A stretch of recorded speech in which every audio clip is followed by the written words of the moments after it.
વાત કરીએ અમદાવાદની તો અમદાવાદમાં એચએમપીવીનો પ્રથમ કેસ નોંધાયો। વસ્ત્રાપુર વિસ્તારના 80 વર્ષના પુરુષ સંક્રમિત થયા। સંક્રમિત દર્દીમાં હતા શરદી, ખાંસી, તાવના લક્ષણો। હાલ દર્દીની તબિયત સ્થિર હોવાનો દાવો કરાયો છે। તો અમદાવાદમાં એચએમપીવીનો પ્રથમ કેસ વસ્ત્રાપુર વિસ્તારના 80 વર્ષના પુરુષમાં લક્ષણો જોવા મળ્યા છે। સંક્રમિત દર્દીમાં શરદી, ખાંસી અને તાવના લક્ષણો હતા અને રિપોર્ટ પોઝિટિવ આવ્યો છે। હાલ દર્દીની તબિયત સ્થિર હોવાનો દાવો કરાઈ રહ્યો છે। હાલ દર્દીની સારવાર ચાલી રહી છે।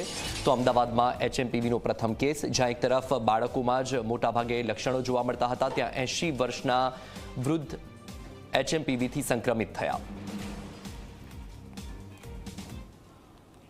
સો આજે 80 વર્ષના વૃદ્ધ દાખલ છે ને એ સામાન્ય વાયરસની જેમ જ છે।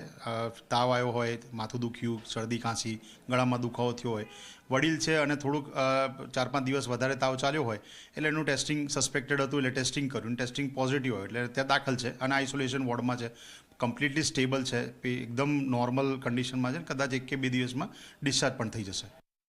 એચએમપીવી વાયરસમાં પહેલાં તો પેનિક કરવા જેવું છે જ નહીં। 2001થી જાણીતું વાયરસ છે।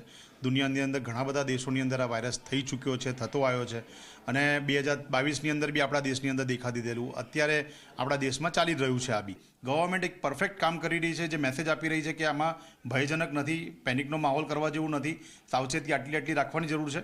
અને મેડિકલ ફિલ્ડના જે એક્સપર્ટ છે એ બી એક પ્રોપર કામ કરી રહ્યા છે કે પેશન્ટો જ્યારે આવે છે એમને પ્રોપર અશ્યોરન્સ, પ્રોપર ગાઈડન્સ સાથે આગળ વધારવામાં આવી રહ્યો છે અને એ પ્રમાણે આગળ આપણે આ વાયરસને લડત આપી રહ્યા છીએ। એચએમપીવીમાં જે સમજવા જેવું છે લોકોએ એક વસ્તુ એ સમજવાની કે 2001થી વાયરસ આ દેખાય છે। તો આ વાયરસ જો બહુ ભયાનક હોત તો અત્યાર સુધી WHO, CDC એની વેક્સિન શોધી જ કાઢી હોત, પણ એની વેક્સિન શોધવાની કોશિશ બી નથી કરી કેમ કે આ એક સામાન્ય વાયરસ જે સિઝનલ વાયરસ કહેવાય છે, જે ઘણા બધા દેશોમાં થતો આવ્યો છે। બીજી વસ્તુ, આટલા વખતથી આ વાયરસ છે પણ અત્યાર સુધી તમને ક્યાંય પણ આ વાયરસના કારણે મ્યુટેશન થયાથી અને જીવને જોખમ થયાના કિસ્સાઓ 2001થી અત્યાર સુધી નહીં મળ્યા હોય। સો એનો મતલબ કે એક સામાન્ય વાયરસની કીટી છે। ત્રીજી વસ્તુ, આ વાયરસનું ટેસ્ટિંગ હું મારી કારકિર્દીમાં જોઉં તો છેલ્લા 7-8 વર્ષથી તો અમને પેનલ્સની અંદર મળે છે એચએમપીવી વાયરસ કે જો કરાવવું હોય તો અમે લોકો વાયરલ પેનલ કરાવીએ કે ભાઈ મને ખબર નથી પડી રહી કે આ તાવ કેમ આવી રહ્યો છે, તો અમે 7 થી 8 વાયરસનું એક પેનલ કરાવતા હોઈએ, એમાં બી એચએમપીવી વાયરસ છે।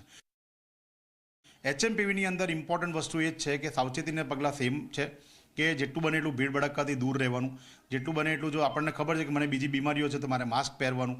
ત્રીજી વસ્તુ, મારો ચિહ્નો 5-6 દિવસ 7 દિવસ પછી બી તાવ નથી મટી રહ્યો તો તમે તમારા ડૉક્ટરને તો મળી જ રહ્યા છો, એ ડૉક્ટરને લાગશે તો એ એચએમપીવીનો ટેસ્ટ કરાવશે અને ટેસ્ટ પોઝિટિવ બી આવે તો એમાં પેનિક થવા જેવું નથી। કેમ કે એ જીવલેણ અત્યાર સુધી બી સાબિત થયો નથી। ખાનગી હોસ્પિટલમાં એચએમપીવીનો કેસ નોંધાયા બાદ સેમ્પલ તપાસ માટે બીજે મેડિકલમાં મોકલાયા। સેમ્પલના રિપોર્ટ થોડા સમયમાં આવી જશે। 80 વર્ષના વૃદ્ધ જે એકચ્યુઅલી અસ્થમાથી પીડાતા એમનું સેમ્પલ સિવિલ હોસ્પિટલમાં ટેસ્ટિંગ માટે આવ્યું છે અને એનો રિપોર્ટ 2-3 કલાકમાં મળી જશે।